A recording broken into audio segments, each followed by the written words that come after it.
talking about foundations, and one of the things that's very fundamental is the balance of the elements. Can you tell us a little bit more about how you see that playing out? Kimberly Ann, thank you so much for asking that question, because we are all made up of 4 elements. I mean, there's a 5th element. I'll talk about that. But first, the 4 elements. There's earth. We all have earth.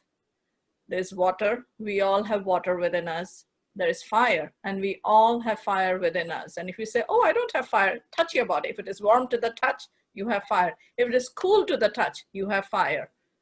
And then there is air, because you're breathing. Every cell in your body has oxygen pumping in it, either oxygen or carbon dioxide, depending on whether you're inhaling or exhaling. So you have all the 4 elements within your body. All we need is to keep them in balance, depending on your body type. So can you explain what our body type has to do with the balance, how it can get out of balance, and what we do to bring it in? What would that look like? Yes. So body types, we are born with this body type. When a child is born, when a baby is born, a baby has propensities. It has tendencies that, and it depends on your DNA factor, your culture, your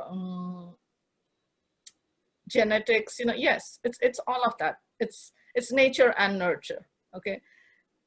For example, an Indian baby born in India is a little bit different than an Indian baby born in America. And that will be a very long conversation. It could sound like a thesis and PhD, but I can prove it. So this is how it is. Like when you see Chinese people in China and you see Chinese people in Southern California, there is a difference, So when a baby is born with certain propensities, certain tendencies, certain things that it moves towards and certain things that it repels. And that is a body type. So this is coming from Ayurveda. Ayurveda is the science of life, as followed by ancient Indians from India, East Indians. So there are 3 body types. They are called Vata, Pitta, and Kapha. Vata is air. When you have a lot of air, when you are an idea person, that is Vata. Vata people are very skinny. They are skinny and tall. They breathe shallow.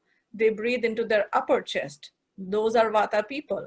Vata people, when you talk to them, you say 3 words and they'll be like, oh, I get it. And they run out of the door because they got it. That is a Vata person. A Vata person is more of a thinker. Their cerebral cortex is more active. They are more visual in nature. It's not that other people are not visual, but Vata people are primarily visual. Then we have Pitta. Pitta is fire, okay? These people are go-getters. They are activists. They can give voice to the voiceless. They can feel for others, do for others with true passion and compassion. Those are fire-dominant people. Lots of inspiration. They need to work out every day. If things are not working out in their life, I don't ask them to meditate. I tell them to go work out 6 days a week, 7 days a week, maybe twice a day if they have too much pitta going on in their life, because it is 90% fire and 10% air, because fire cannot exist without air. So they have 10% air in their composition, in the way their body is, and 90% of that is fire. They breathe in the middle part of their chest, and their body type is, they have flat bellies, so they are like the ones that we, like movie stars, and we wonder, how come we don't have that? I don't have it. And then there are the Kapha people. Kapha people have a lot of, they have a balance of earth and water. So it's like mud. Kapha is cough, okay, phlegm. They breathe deep. They speak slowly. They lean back. When you're talking to them, they lean back and they're very relaxed. So a Vata person may think like, oh, they are so slow, but no, they're taking in information. For example, I'm a slow person. I need time to take in information. And 2 days later, I'm still thinking of a conversation from 2 days ago, and I am deriving inspiration and meaning from it. or figuring out what was said, what was read, you know. So that's a Kapha person. A Kapha person is laid back. So this is the body types, and this is the distribution of elements. Now, if a Kapha person is born to Vata parents, there will be conflict because the parents are like, my child is so slow, I don't know what's going on with my child. So that's great. So we get a sense of the different types and the different elements. So you mentioned balance. So in life, obviously things happen and we get out of balance. So can we just go through maybe a couple of very common scenarios and how you would see helping those people to get back in balance, or talk about what's going on in those different situations? So let's say a person is laid back. We're talking about the Kapha person, you know, who's very laid back. But they have a boss who is, or a taskmaster, or a spouse, or a partner who has a lot of pitta, because this is what happens in real life. We always attract our opposites. That's how we get to do the work.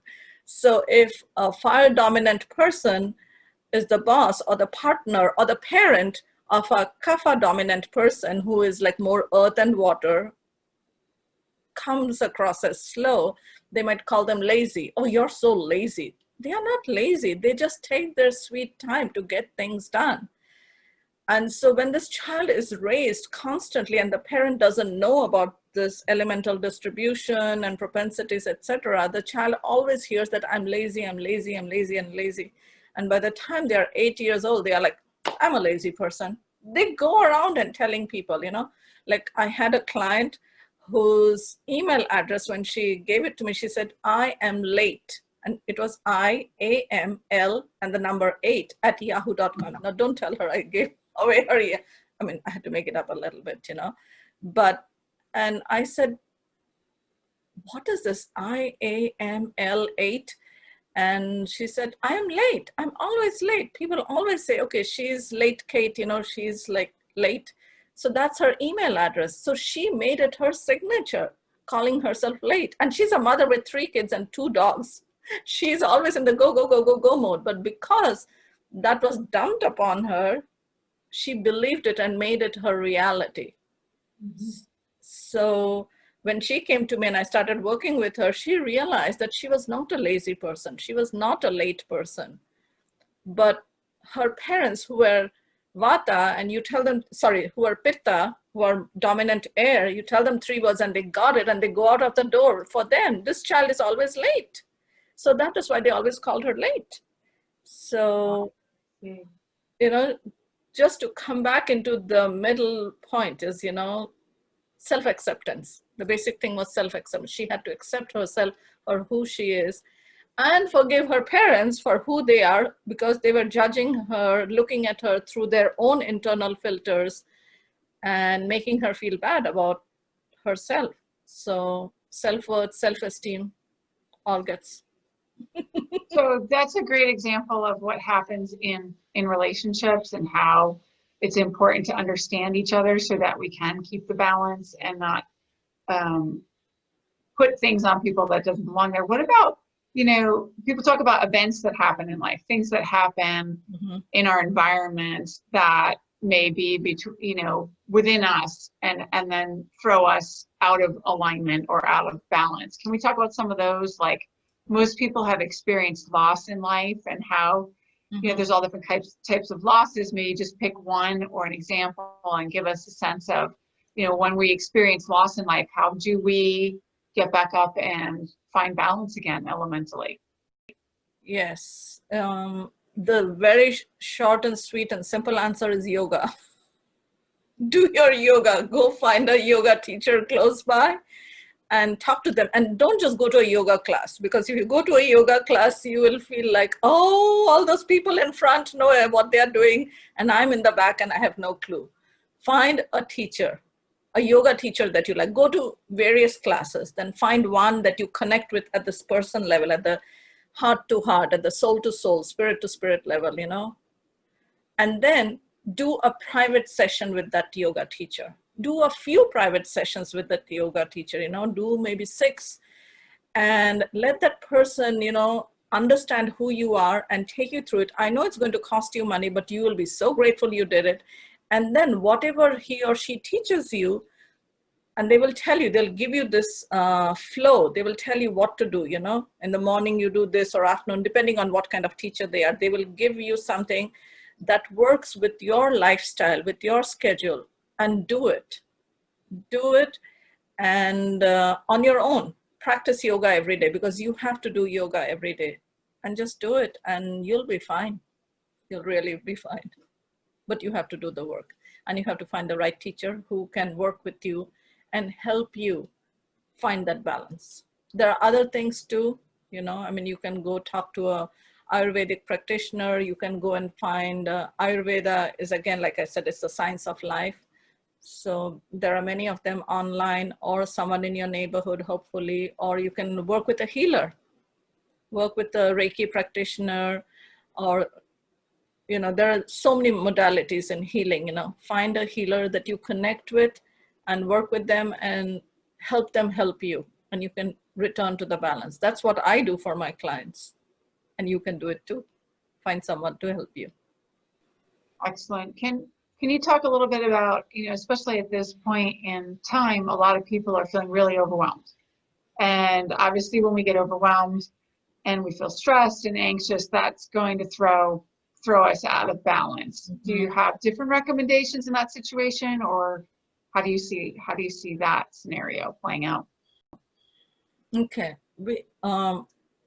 As a healer, hypnotherapist myself, I like to help people go to the root cause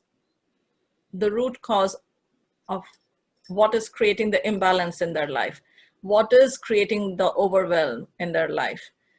Like, how many balls are they trying to juggle at the same time? Maybe you're great at juggling balls, but you can only juggle 5 and you're trying to juggle 15. So my job is to sit with you, work with you, help you see things as they are. One of the things people always say is like, oh, I have too many things to do.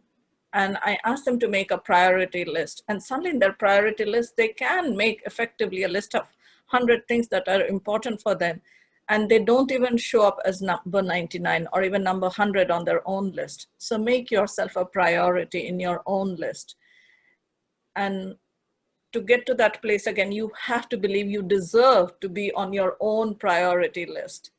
So things like that, I work with my clients to help them get to that place where they can see some value in their own life and believe that they are important. And like when you have give permission to the healer, to the therapist, to the coach, whoever you are working with, to hold you energetically, not physically, energetically, to hold you, love you, until you learn to hold yourself, love yourself, accept yourself, forgive yourself, and return to the flow of your life, return to the balance, return, like Buddha said it, the middle path, return to the middle path. So find a meditation teacher, find a yoga practitioner, teacher, find someone in your neighborhood or anywhere on the planet, because everything is on Zoom these days, that you connect with and work with them. Can you maybe give us an example, obviously without using names, of a client or two, and sort of walk us through some examples, some stories of people that have experienced either of those, the loss, the overwhelm, the stuck, and sort of how that played out for them? Yeah, so there was this lady who had come to me. She had called me. Actually, I had placed an ad for a dog sitter. And she responded to that ad and she said, can we trade? Like, I'll watch your dogs and you do my healing. And her story was that on her birthday, her son came to wish her. And he was 21. He came, he knocked on her door, wished her happy birthday. He had a nice gift for her and he left. And at night, 11:50 or 11:55, she gets a call and she answers the phone, and it is her son's friend who calls her to say her son died. He was 21, he died on his mom's birthday. That lady cannot celebrate her birthday without mourning her son. So when she came to me, I was like frozen. I didn't know what to tell her. And every year, she, on her birthday, she always sends me a picture of wherever she is and of her sons. I mean, she has another son, she has a baby boy, but both her boys. And it took her time to go through the process. But, you know, these hands did the healing for her, and this heart, you know, because I had to take her pain and dissolve that pain. And a healer has to be an empath. A healer has to be able to feel for others what they can't feel anymore because they are frozen. It's a frozen state of existence. And I know I'm trying to take a very complicated process and put it into these finite, simplistic words for you to get it. But the lady, she healed her pain. She found the acceptance, and has moved on with her life. It's not that her son who passed away is not part of her life. If you walk into her room, the first thing you will see on her living room wall is this huge big photograph of her son, you know, smiling with his motorcycle and his glasses on. So he's forever frozen in time as the 21-year-old young, handsome man. But she's living a full life now. And it wasn't easy, but it was possible because she and I worked together and she was open to it. And when the time was ready, it was right. And we did it. Well, that's a beautiful story. And I think one of the key things that you talked about was that we have to be open to finding someone to help us sometimes. Sometimes we can't do it all ourselves. Sometimes we need to find that person that's going to assist us and hold space and help us to bring ourselves back in alignment, or at least get to a place where we can do some of the work ourselves. But being open and finding is part of the work. Yeah, she went through a lot of traditional therapy, and not to poo-poo that, you know, but she did do whatever her insurance allowed her to do till that phone call when I was looking for a dog sitter and she found me and she's like, now I'm ready. It's not that she did say, I wish I had found you earlier, but the way our stars are aligned is like only when it's the right time for two souls to meet, only then we meet. And then whatever is the transaction, whatever is the exchange we need to go through, we will go through. So 2 years before, maybe I was not ready for her, maybe she was not ready for me. And she had to go through that process. And I had to go through my own life, my own healing journey, my own journey as a teacher, to come to a place where teacher and student could meet, where healer and the one seeking healing could meet, and the transaction could be completed, and she found her healing.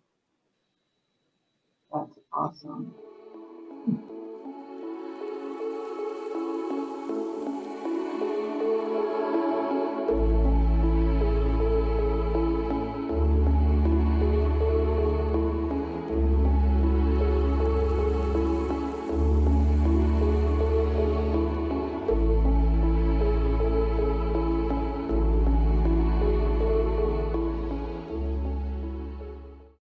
If I could be anywhere, I'd be here with you, sharing our healing hearts, our hope and our truth. Joy overflows here at the crossroads. Here at the crossroads. Oh, here at the crossroads.